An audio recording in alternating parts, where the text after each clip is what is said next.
Wie is die belangrikste mens in Suid-Afrika? F.W. de Klerk. Ja.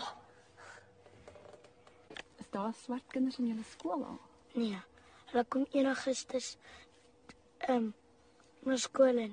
Maar voor skool, in skooltyd tot eerste pouse, so swart is, na eerste pouse is daar niks.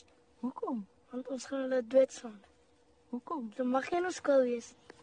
Hoekom? Want ons hou nie van hulle nie. Dan mag jy na skool kom nie. Hulle is nie wit mense nie.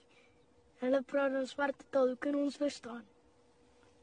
Maar as hulle dan Afrikaans praat? En dan gaan hulle ook nie. Hulle stink. Wat is die grootste probleem in Suid-Afrika? Dat die swartes ons land wil inneem. Hoekom is dit so 'n probleem?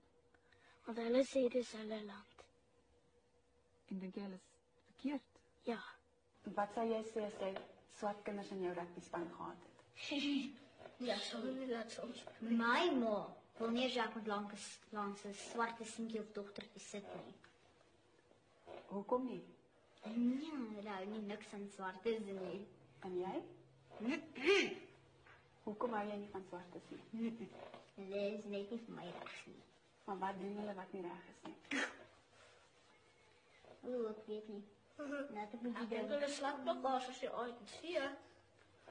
Dit is die antwoord wat ek gesoek het. Wie is die ANC? Sê, ek weet, Mandela en sy skerminkels.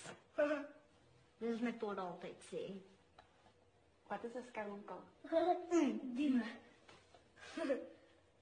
Sjoe. En ons laat nie daar Mandela vrygelaat het nie. Wat van Winnie Mandela? Sjoe. Dis 'n bietjie Sy is die pyn. 1 2